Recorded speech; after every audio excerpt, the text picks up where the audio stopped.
What's good, YouTube? It's your man Ronan back at it again. And you already know the deal.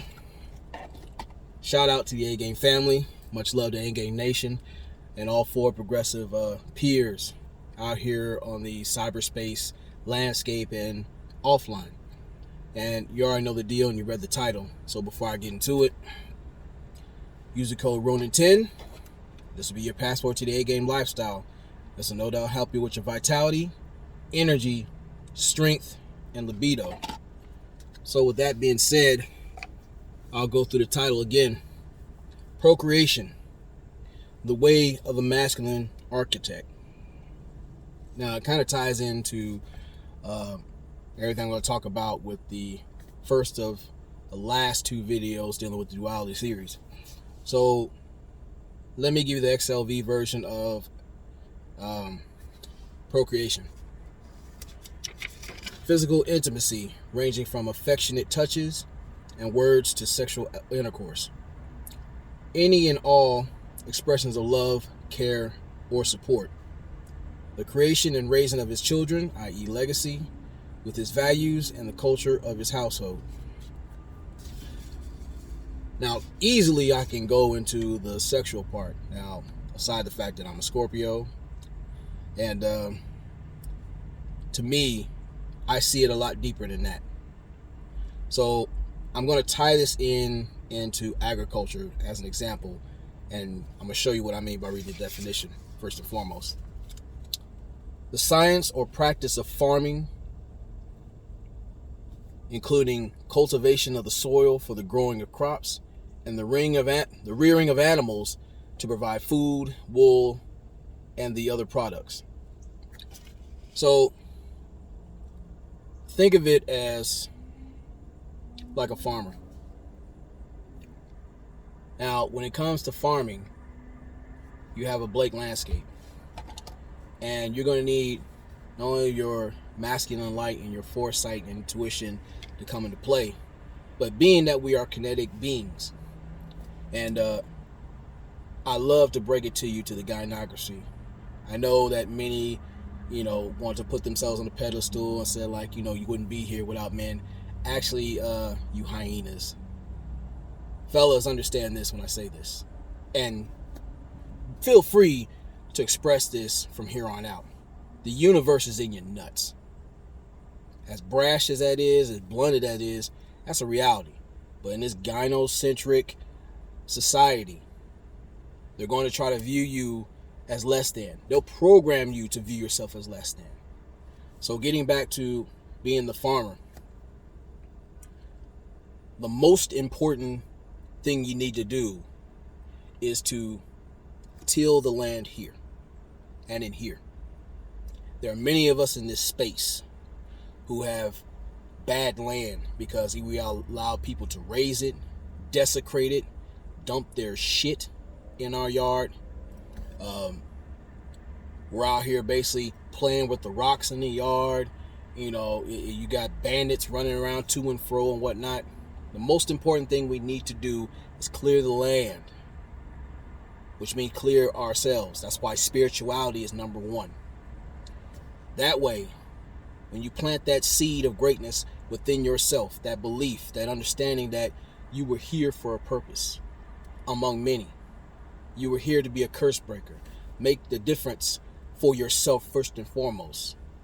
That will transcend from within through beyond yourself. See, once you plant that seed, grow that seed, protect that seed, allow it to flourish within yourself, you'd be surprised how much that greatness will spread to others. This is where you start blossoming the seeds of fortitude, because self-repair and self-mastery is going to come with a lot of pain, lessons, and many other things along the way, because it's not an easy journey.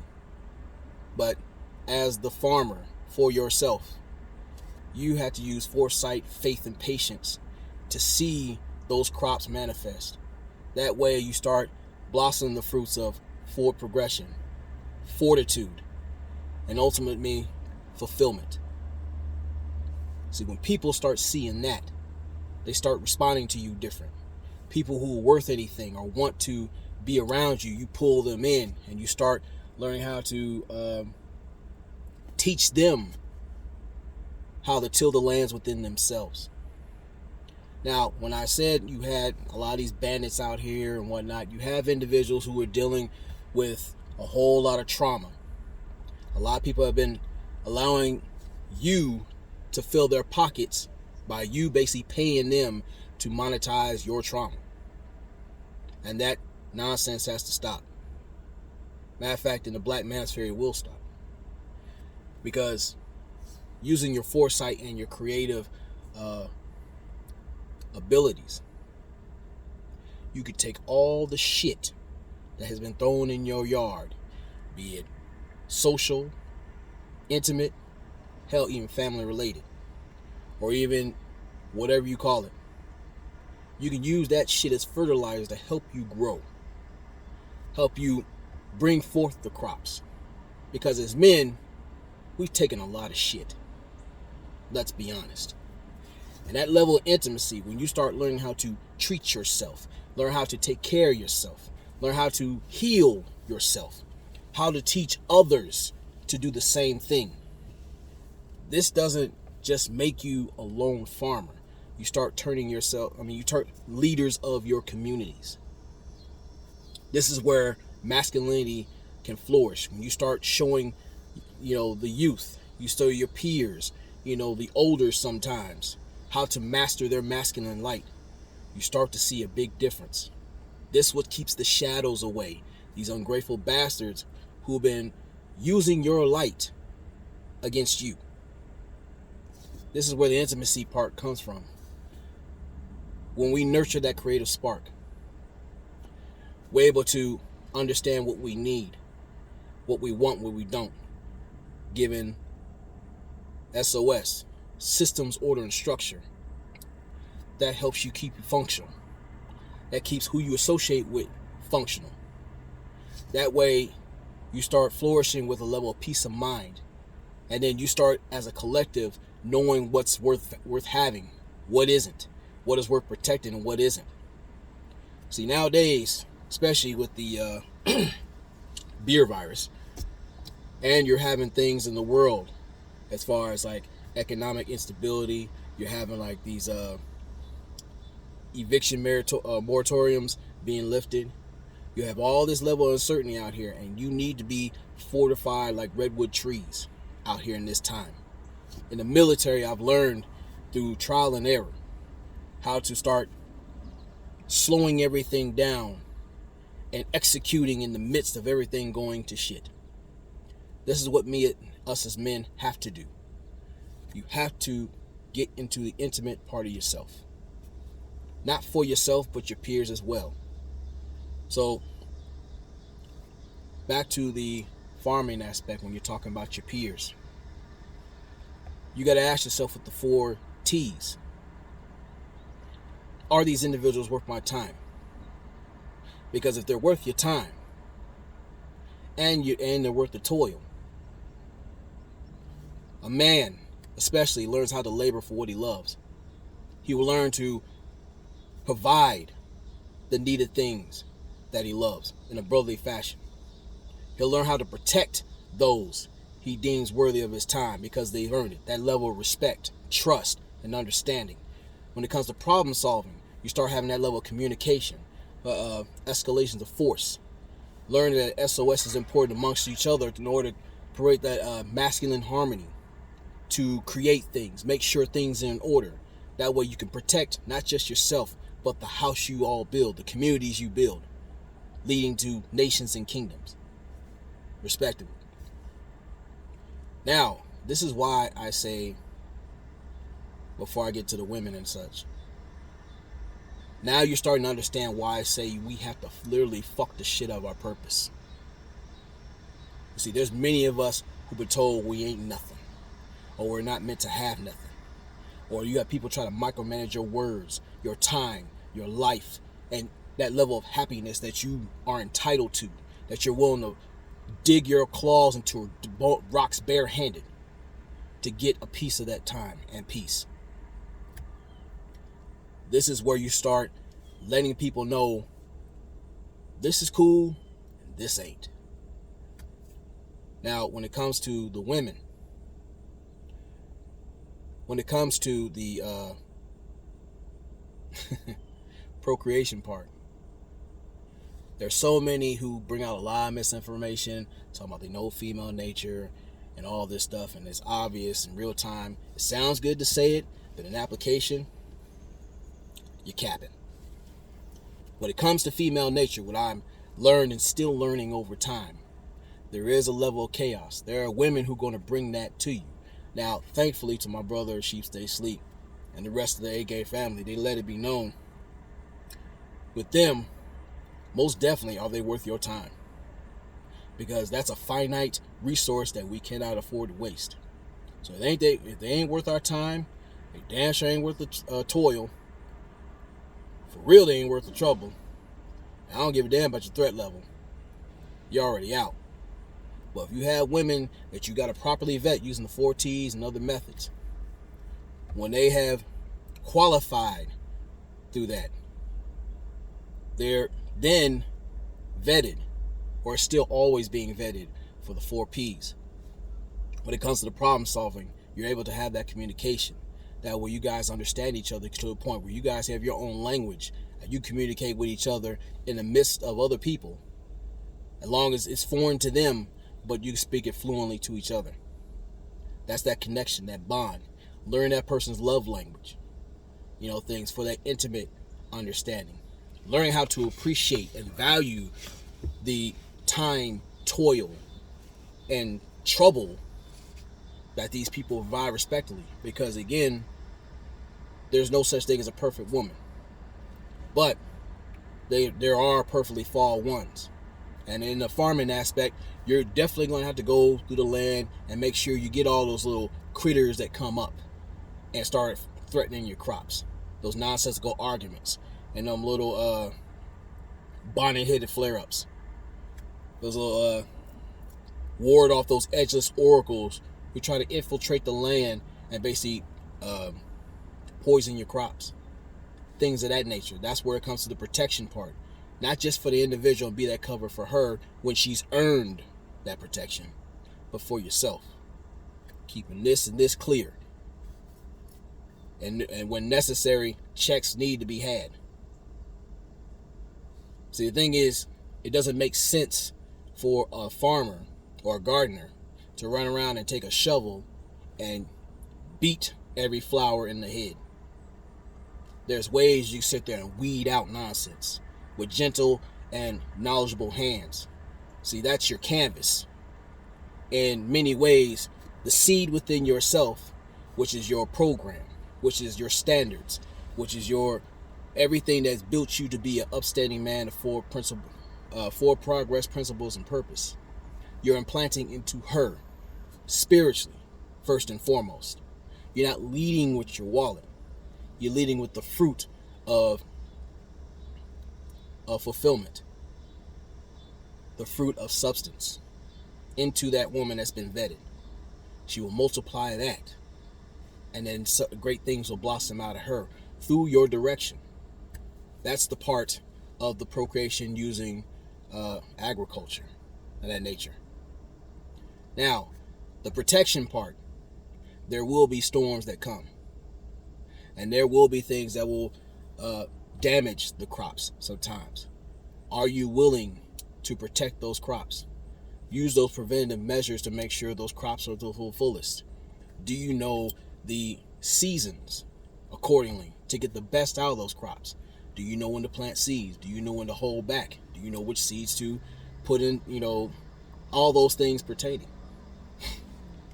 This goes into reputation, confidentiality, representing each other, not just in public or in each other's faces, but when you're outside of view.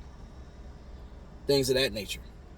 The provision part, it has to be a better steward of your time, your resources, and all things pertaining to you. You're not wasteful of those things. And the woman that you have who has earned her place along your side, she will be a steward of those things too.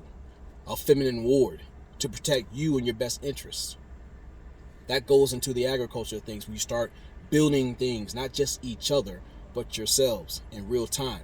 That way you learn how to multiply and be fruitful with that fullness of life. That's the part of the 10 life values. That's why I said it's spiritual first. If you don't plant that first seed, none of this, none of the 10 life values mean a damn thing. They will all waste away. Now the procreation part, like the intimate part, some guys are not as poetic as others. Me personally, I stopped it for a while because someone has to earn that.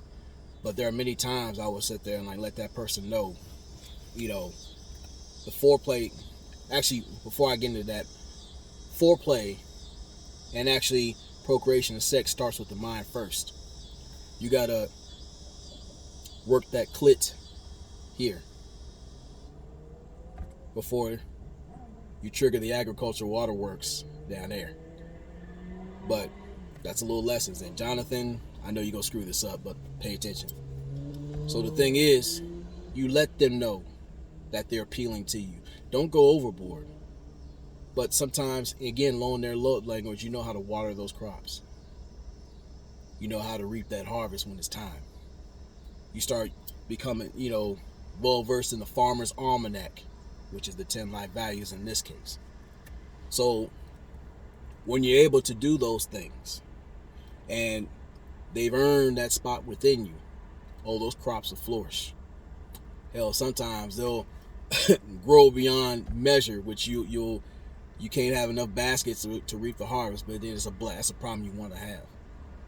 What I would do is let this person know mentally they're on my mind. Do a little flirting. Do all, little things that she likes. Not overboard, but just put it in her head. Plant that seed in her head. In the meantime, I'm prepping the fields. I'm going to different stores. I'll go get scented things that she likes. I'm sitting there taking all the information I've gleaned from her and applying it to the sowing of the seeds, where I do have the candles, scented candles lit. Have a little few rose petals here and there in proper places. Got a bath running. Got certain musical selection. Yes, there's even a chill tape, a titty massage tape, and it's like a late night gymnastics remix tape. You take it for what you will. So when it comes to the presentation, and when you get to it and it's time to reap the harvest, the crops are lovely.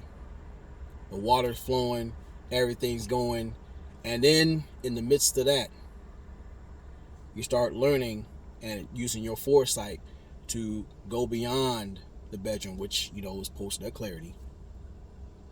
You start learning that that's the proper way to have a cycle. That's using your linear mind and focus to adhere to the seasonal cycle of romance, of communication, of growth. Now, when it comes to your business, same thing in a sense. You start using your resources, you start gathering information, those seeds of information, those OGs who could plant those seeds of greatness within you. And they're about you. And that's what this space will be for, to have we'll have an intellectual garden to where you can take those seeds of the fruit out there, plant those, and actually start your own crops. That's why I salute Father's time for being a great steward and teacher of things, helping us to understand things that we need to know. He wants to see more of us grow and flourish. And this is what we in the A-Game family wish to aspire and see the rest of you, especially you brothers. It's none of this high value bullshit. The actual value is here and here. Realizing this, it's not where you're from, it's where you at.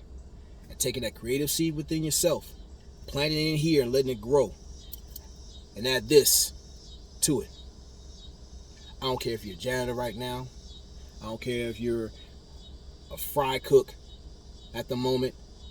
You're not less than a man.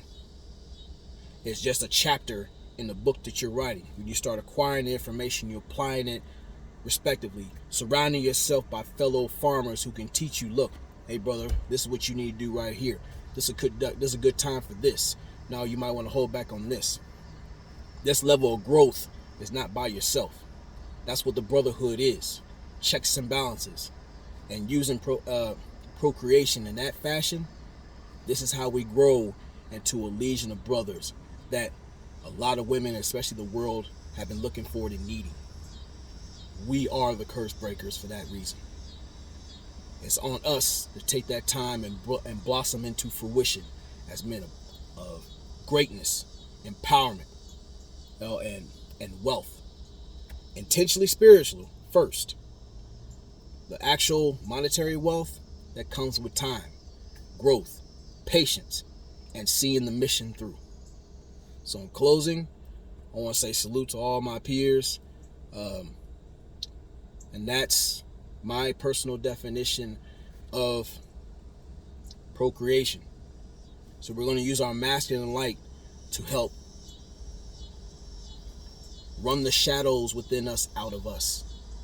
We're not all perfect. We have our respective vices and demons, but we are the first level of work that's needed. We have to graduate into actual functioning, productive men before we can influence others that change. People need to see that change. That's why they say faith without works is dead. And you're the most important works out there to date. So, I want to say much love to my brothers out here. If you receive this, let me know in the comment section. Hey, let's chop it up. Because again, I'm going to say this overtly. And you can say it for yourself. It's on us to literally fuck the shit out of our purpose. It's our time. And we don't have much time to waste. Let's get to work. Shout out to y'all. And never allow your comfort zone to become your coffin. Semper Fi.